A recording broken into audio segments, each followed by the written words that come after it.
Shalom. Saya menceritakan tentang kejadian yang terjadi di tahun 90-an. Ketika di saat itu pecahnya kerusuhan Ambon Ternate, Laskar Jihad menyerang Ambon Ternate, di mana seorang pribadi itu datang ke Manado bertepatan di masa-masa kerusuhan. Tapi pribadi ini yang datang bernubuat. Ketika datang di kelurahan di Kombos Barat lingkungan 2 Tuna, pribadi itu dikeroyok hendak dibunuh karena bertepatan di tahun itu adalah masa-masa kerusuhan. Tahun-tahun di masa kerusuhan meledak, kerusuhan Ambon Ternate. Dan masyarakat itu curiga yang mana itu adalah orang-orang yang dari Laskar Jihad yang menyusup masuk ke kampung, sehingga mereka hendak mau dibunuh. Tapi saya menolong seorang pribadi tersebut. Seorang laki-laki ini dia bernubuat. Di akhir nubuatannya ketika dia pulang, pribadi itu menghilang. Jadi yang menjadi tanda tanya, yang apakah itu Tuhan atau itu malaikat. Saya tidak melihat bahwa itu ada bekas paku, karena saya hanya tujuan menolong manusia, entah dia orang baik atau dia orang jahat, tetap namanya jiwa manusia saya akan tolong pada saat itu. Dan saya itu tidak menganggap yang mana itu orang baik juga. Saya merasa itu di antara orang baik atau itu juga orang jahat, tapi saya harus menolong orang tersebut.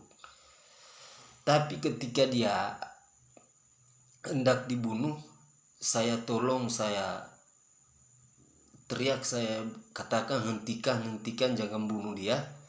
Dan saya angkat dia dari lumpur dan saya mandikan, siram dengan air tubuhnya supaya lumpur-lumpur dalam tubuhnya itu hilang. Dan saat dia disiram dengan air tubuhnya, maka dia berkhotbah yang menakjubkan. Dan saya sangat heran, evangelis, para hamba-hamba Tuhan besar, tidak ada seperti pribadi itu yang berkata-kata. Dia mengungkap dari kitab-kitab suci, dan dia sampai yang mana abad 21 terjadi kejahatan yang sangat besar dan kerusakan yang ada di bumi. Ketika kejahatan orang itu akan bertambah di abad 21. Itu kira-kira di tahun 90-an, entah 90 berapa itu meledak kerusuhan Ambon Ternate itu. Dan di tahun itulah ya, itu seorang pribadi itu datang di Manado, di Kombos Barat lingkungan 2 Tuna Wawonasa. Dan pada saat itu saya bertepatan juga ada di sana karena kakak saya itu ada di tempat tersebut. Dan kemungkinan itu tahun kurang lebih ya tahun 98 atau 97, di sekitar situ ya, kurang lebih itu di situ ya. pecahnya kerusuhan Ambon Ternate. Dan di masa itulah ya seorang pribadi itu datang ke Wawonasa lingkungan Kombos Barat lingkungan 2 Tuna Wawonasa.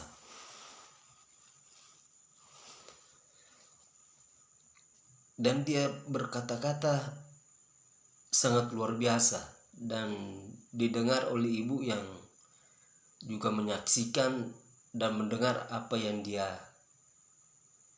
kata-katakan tersebut. Dan setelah kami teman-teman saya ada berapa orang yang mengantar dia, yang mengikuti saya bawa, saya katakan kamu akan dibawa ke kepala lingkungan supaya kamu jangan orang bunuh. Jadi kamu akan dititipkan di kepala lingkungan. Berhubung kepala lingkungan di situ, Pala itu saudara saya, tapi sekarang sudah almarhum. Dan saya ke rumahnya, tapi saudara saya ini yang Pala tidak ada. Jadi karena tidak ada, saya diperintahkan oleh ibu yang mana istri dari kakak saya yang bertugas sebagai Pala. Dia katakan itu orang baru itu om itu bapak itu suruh dia pulang saja. Suruh dia pulang saja, antar dia sampai dia naik di mobil dan suruh pulang. Dan kami bawa dia mendengar seperti apa yang dikatakan ibu itu kepada saya. Dan kami antar bawa dia untuk mencari mobil supaya dia naik mobil dan meninggalkan tempat di mana kami berdomisili. Dan ketika kami berjalan, tiba-tiba seorang bapak ini menghilang. Dan teman-teman saya itu sudah teriak, aduh, om sudah hilang, kata om sudah menghilang. Mari kita lihat di situ. Kami lihat di situ, memang sudah tidak ada, karena itu bapak itu menghilang. Yang ajaibnya itu bapak itu menceritakan di saat saya siramkan air itu, bersihkan tubuhnya, dia berkhotbah dengan begitu luar biasanya yang dia menyampaikan firman Tuhan. Dan firman dari Elohim ini dia sampaikan, dan juga dia bernubuat yang mana di abad 21, dan dia mengutip kitab-kitab dan dia menyampaikan di abad 21 katanya akan terjadi yang seperti yang di dalam yang dia bacakan tentang isi firman Tuhan. Dan sangat luar biasa yang dia sampaikan. Dan berhubung di situ ada juga saksi di situ, istri dari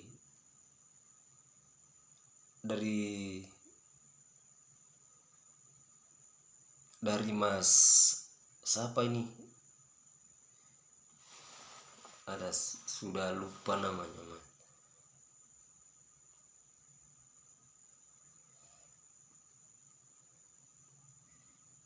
Di depan rumahnya, di depan dari bengkelnya Samudara Bersaudara, bengkelnya Samudara Bersaudara, dari bengkelnya Om Among, tepatnya di depan bengkel itu ada rumah dari Mas siapa ini, pokoknya istrinya yang menyaksikan tentang khotbah, tentang penyampaian nubuatan yang disampaikan oleh seorang bapak tersebut. Dan ketika kami berbalik ke tempat itu, saya dipanggil oleh ibu dari Mas Suwardi, ya, dari Mas Suwardi tersebut, dan dia katakan, kamu mendapatkan kemurahan besar dari Tuhan, yang mana itu orang yang kamu antar pulang itu bukan orang yang biasa, tapi itu mungkin itu bukan orang yang biasa,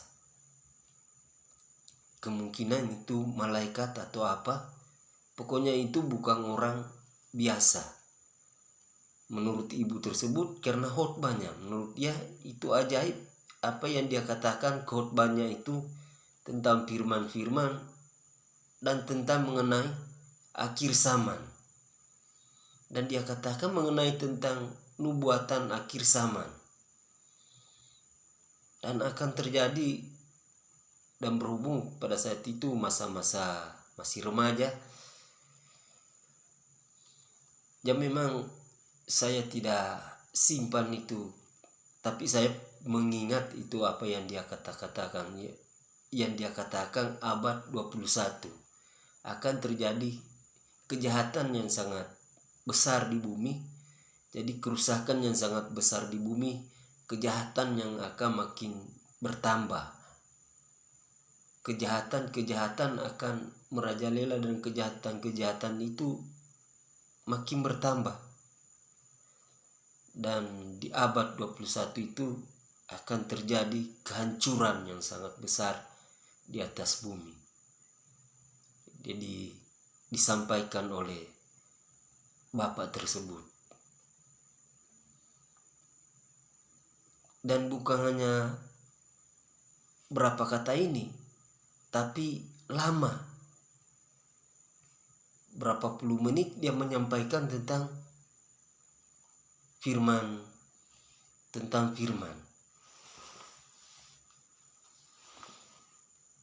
Lama yang dia sampaikan tentang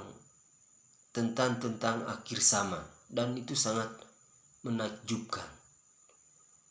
Saya ada rasa takut pada saat itu. Memang saya pertama saya memang muncul karena pecahnya kerusuhan Ambon Ternate, dan memang pada saat itu Manado memang sangat waspada, memang dalam penjagaan, karena memang kerusuhan itu sudah di Ternate. Dari Ternate kan kapal semalam langsung Manado. Jadi kalau wajah-wajah baru, orang-orang baru yang tiba, itu memang sangat dicurigai apabila orang-orang baru datang ke tempat-tempat yang dimana kami tinggal. Dan itu orang baru yang datang itu. Dan tujuannya ternyata ditanyakan kemana tujuan kami. Tujuannya datang kepada kakaknya. Kemudian, siapa yang kakakmu di sini? Dan dia tunjuk kakaknya adalah saya. Padahal saya itu masih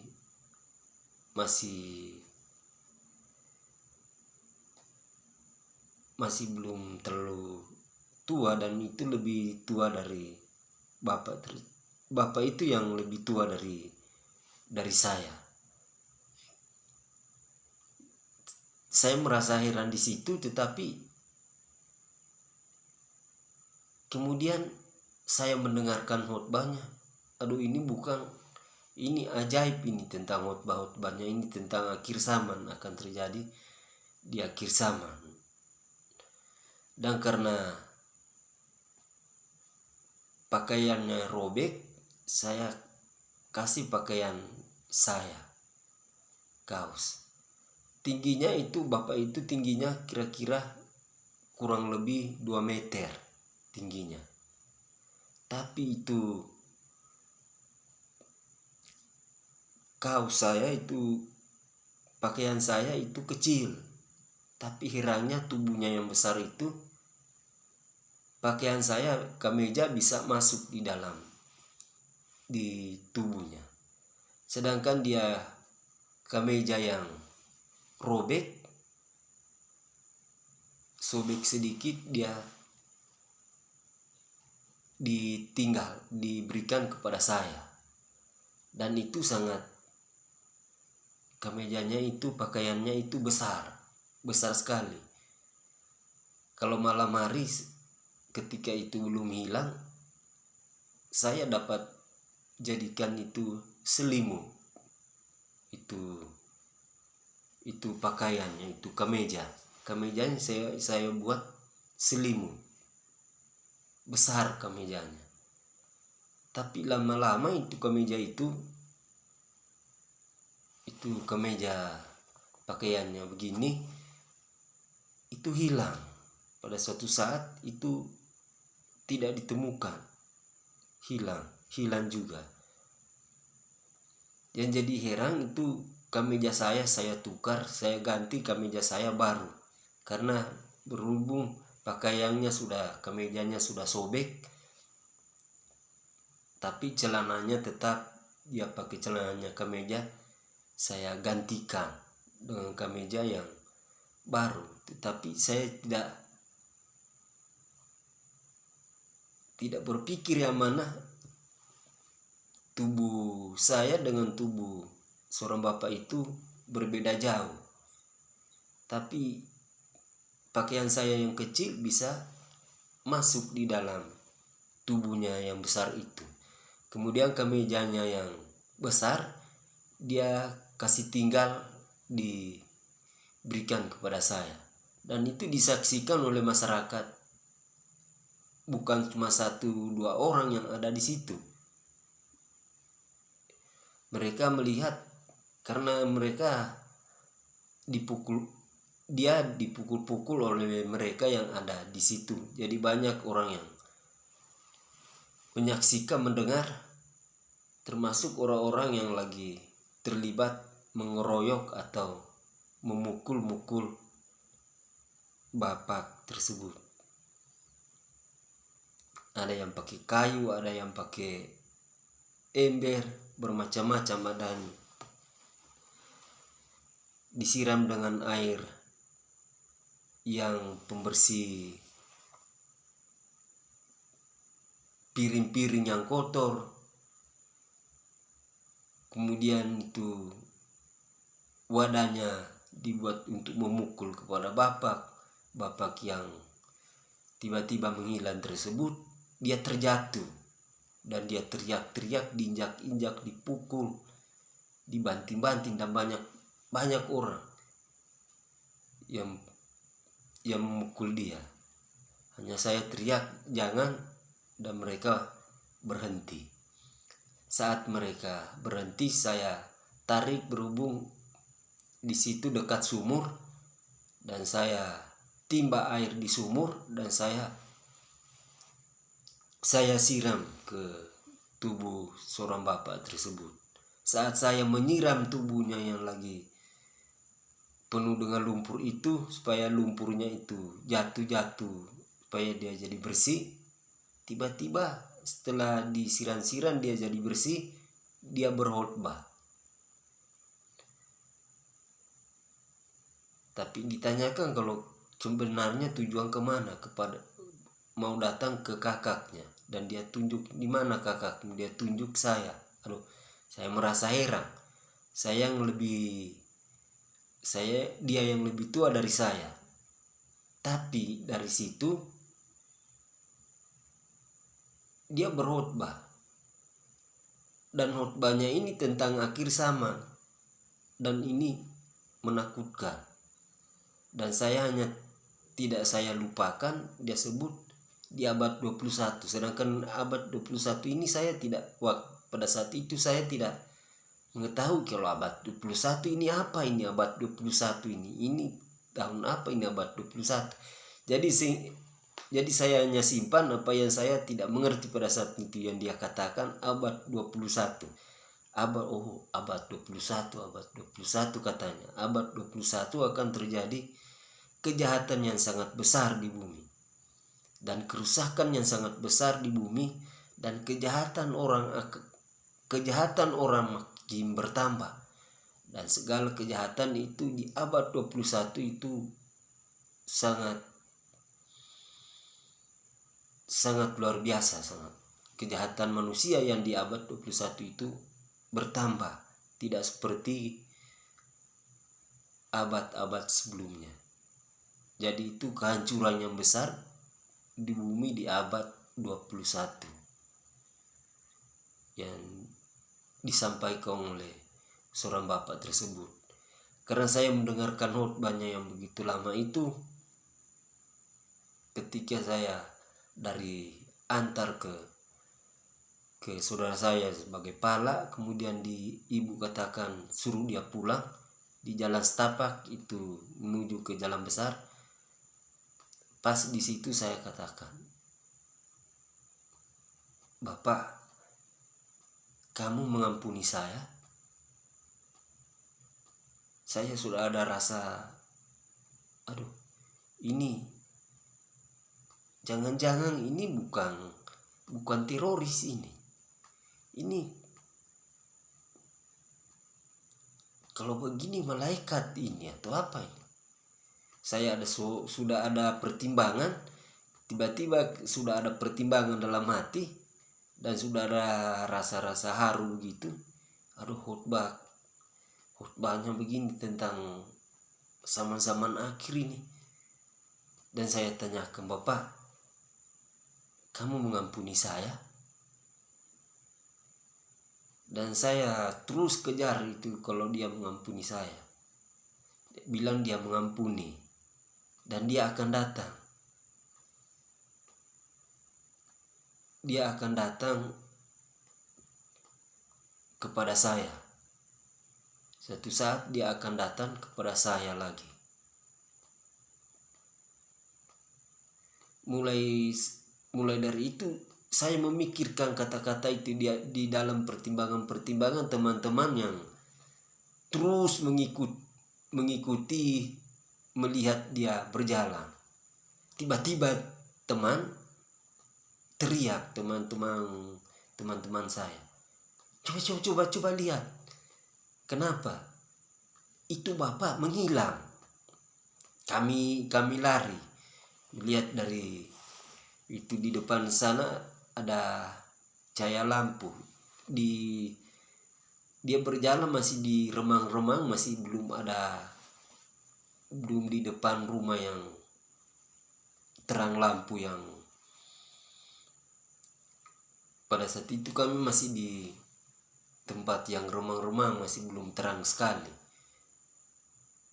Tiba-tiba di terang itu seorang bapak ketika masuk di terang di depan rumah, tiba-tiba bapak itu sudah tidak ada. Kami kejar lihat, tidak ada orang, dan bapak itu menghilang. Baru kami lari takut, dan saya sudah setengah menangis. Itu sampai kayak mana orang-orang yang berkhotbah itu, kata teman-teman, ada berapa ada dengan saya itu hilang, dan saya ikut lihat, memang sudah tidak ada di jalan itu om bapak itu. Kemudian ibu katakan, itu bukan orang yang biasa. Saya dengar dia berkhotbah, dia berkata-kata tentang akhir zaman, dan ibu yang mendengar ini masih ada di sana saat ini. Dan ibu itu istri dari Mas Suwardi.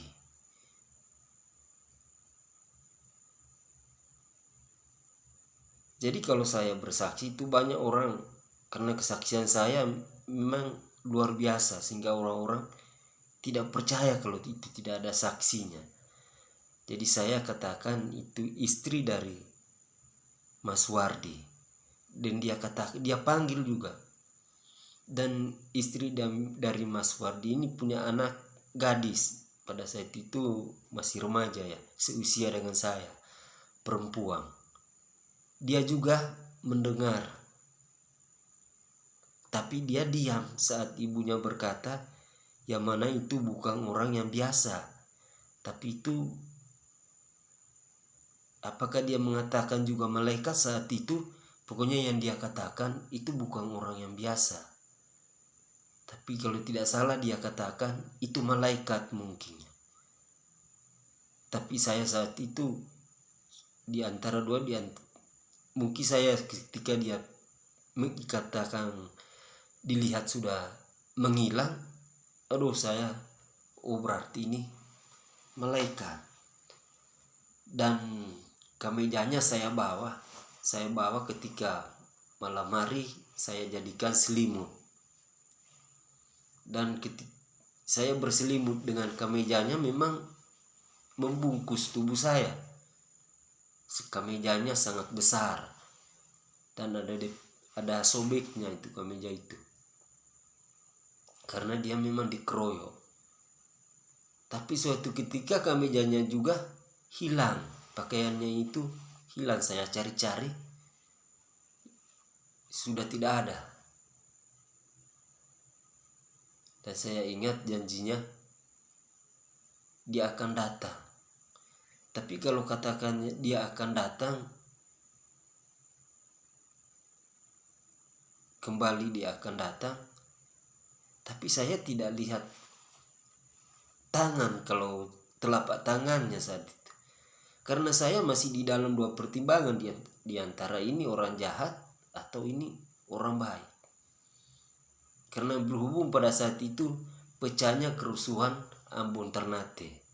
Jadi orang masih di dalam kewaspadaan karena orang jaga-jaga, yang mana Laskar Jihad itu kan mungkin dari tanah Jawa itu menyerang Ambon, kemudian mereka ke Ternate dan Manado saat itu siap-siap ketika diserang oleh Laskar Jihad. Dan seorang bapak itu datang di masa-masa kerusuhan tersebut. Jadi dia dikeroyok ya. Dia dikeroyok di sana. Jadi karena dia orang baru begini, karena saya tidak mau itu, belum dipastikan juga apakah itu orang baik atau itu orang jahat atau itu orang baik. Jadi saya hentikan orang yang mengeroyok, yang memukul-mukul. Saya hentikan, saya katakan jangan bunuh. Dan saya timba air di sumur dan saya siram-siram kepada bapak itu. Tapi ketika dia disiram-siram, dia mulai berkhotbah. Dan dia berkhotbah mengulas tentang kitab suci. Dia sampaikan isi kitab suci, kemudian dia sampai tentang zaman akhir atau akhir zaman yang dia sampaikan. Katakan di abad 21 itu.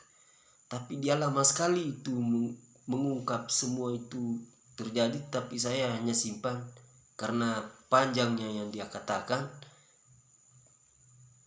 Panjang sekali yang dia katakan, menyangkut luar biasa.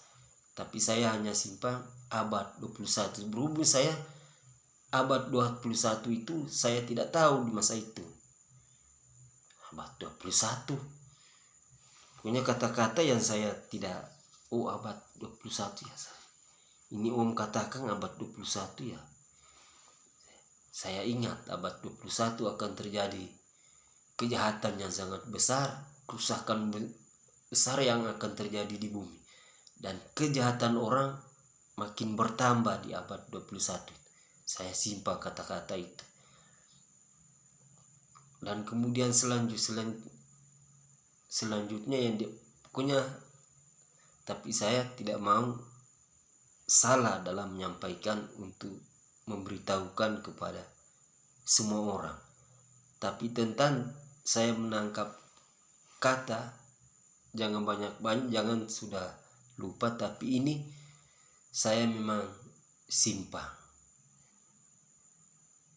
tentang abad 21 dan dia akan datang kembali, datang kepada saya. Setelah dia pergi, dia akan datang, nanti dia akan datang kepada saya. Tapi ketika menghilang dan itu kami balik ke tempat posisi semula, dia disiram, dia berkhotbah. Saya ketika ditegur oleh ibu itu, yang mana itu bukan orang biasa, tapi itu mungkin malaikat tapi saya merasa dia datang malaikat atau Tuhan. Tapi saya tidak pegang telapak tangannya kalau lihat berlubang paku atau apa, karena saya tidak ada pikiran untuk yang mana itu apakah Tuhan atau karena pikiran pada saat itu adalah memang sama dengan masyarakat yang hanya saya tidak memukul, saya menolong jangan sampai dia dibunuh. Tapi tentang di hati saya, mungkin ini orang yang baru, ini orang yang menyusup ini, melihat keadaan lingkungan ini, lingkungan yang di tempat kami berdomisili. Tapi saya pikir saya jangan menghakimi. Jadi saya bawa kepada pemerintah, lapor kepada Pala dulu, baru saya katakan saya lapor ke Pala dulu, baru Pala hubungi polisi, karena ini orang baru. Jangan kita bunuh. Jangan-jangan kita dapat bunuh orang yang baik. Kalau memang orang-orang laskar jihad ya kalau tidak salah. Tapi ini kalau kita dapat bunuh orang yang baik, saya katakan jangan.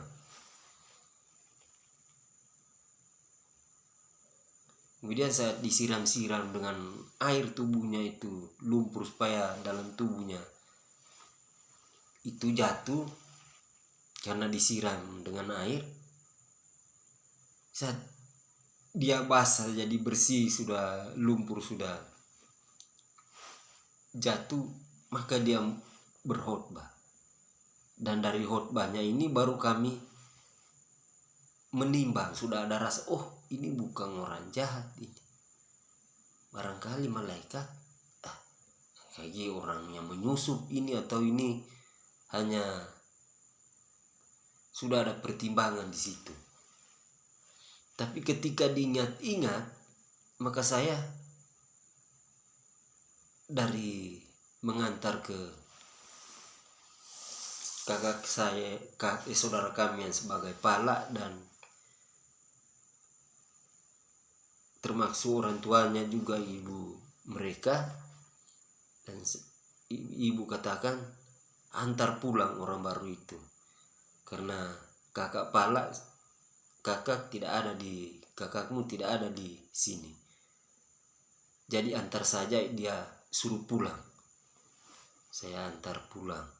Tapi ketika dia di jalan besar, saya sudah ini barangkali malaikat atau apa. Saya lihat wajah tubuhnya yang tinggi itu, aduh ini bagaimana.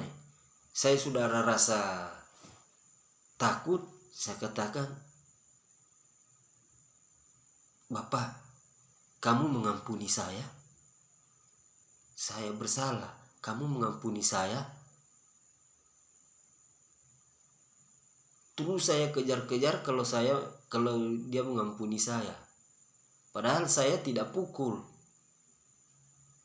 saya tolong ke dia, tapi saya sudah ada rasa takut ingat-ingat khotbahnya saat saya dari siram air bersihkan dia.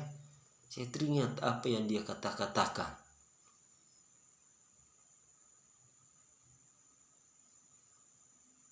Dan dia jawab, iya, dia mengampuni saya. Tapi dia tetap berkata saya kakaknya. Dia katakan, "Kak, nanti saya akan datang kembali. Datang kepadamu. Nanti saya akan datang kepadamu. Kembali kepadamu."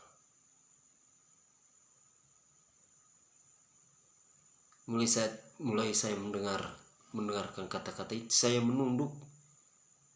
Saya banyak pikiran sudah, ini malaikat atau Tuhan, karena Tuhan kan datang untuk Yesua kan datang untuk kedua kalinya. Maka ini pesan malaikat. Tapi dia sudah berjalan, sudah melangkah berjalan terus dan diikuti oleh teman-teman saya, sementara saya lagi menunduk mengingat kata-katanya yang sebelum-sebelumnya. Tapi tiba-tiba di situ teman-teman berbalik dan teriak, "Yang mana? Ini Bapak menghilang." Dia panggil, "Coba mari. Itu Bapak sudah hilang." Saya baru berlari melihat memang tidak ada. Terus saya kejar terus. Tidak ada memang, karena jalan kan lurus, tidak mungkin sudah tidak ada. Dan Bapak tadi mereka katakan berarti hilang. Setelah di situ baru saya, ini malaikat atau apa ini? Malaikat ini kemungkinan. Dan saya baru ceritakan kepada orang-orang yang dimana saya siram dengan air Bapak itu dan di tempat dimana dia berkhotbah. Dan didengar oleh ibu istri dari Mas Wardi. Saya dipanggil, "Sini Kang." Saya mendekat. Saya dengar itu Bapak berkhotbah. Itu bukan orang biasa. Kalau tidak salah dia katakan itu malaikat. Kalau tidak salah dia katakan itu malaikat. Itu ibu istri dari Mas Wardi.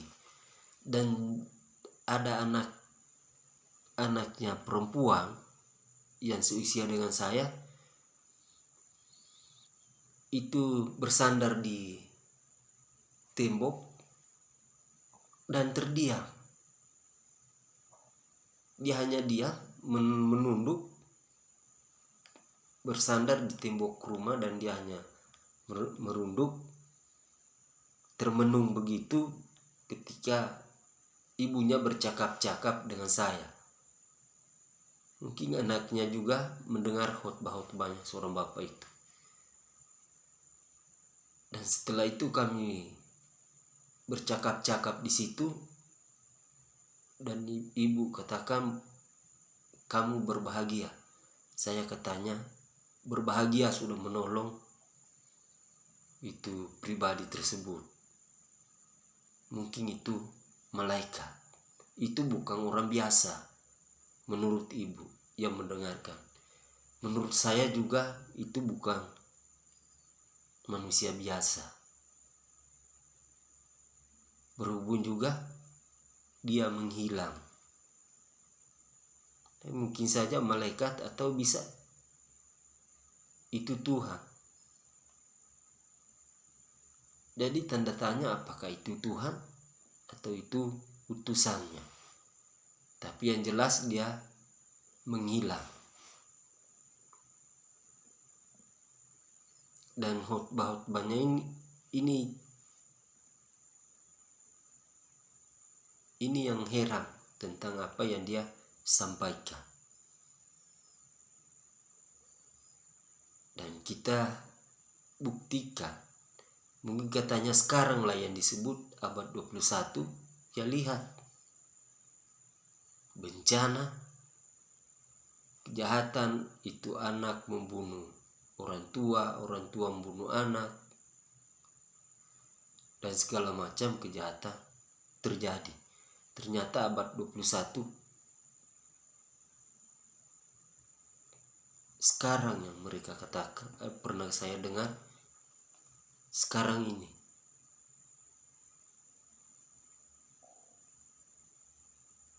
Ya kalau Tuhan datang untuk menjemput, kalau itu berarti Tuhan, kalau dia akan datang kepada saya, dan itu kan dia datang seperti pencuri di malam hari.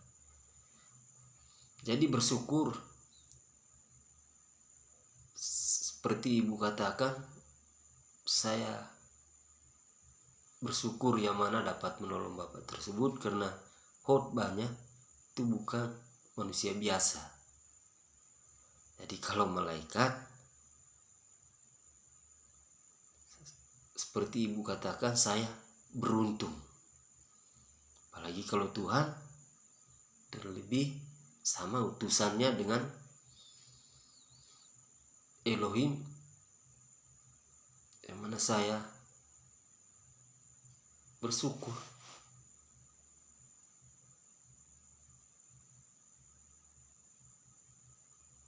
Demikian juga bagi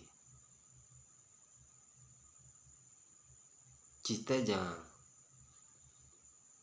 menghakimi orang, memandang orang pada sisi orang. Karena ketika tidak salah adalah orang yang dalam pertimbangan dan mengampuni orang, dan tidak khawatir dan tidak takut, karena kita semua dalam lindungan Yang Maha Kuasa, Elohim kita. Demikian kesaksian saya, dalam nama Bapa, Putra, dan Roh Kudus. Dan nama Bapa Yahweh, Sem Yeshua Mashiach, dan Pentara Maka Kode. Haleluya.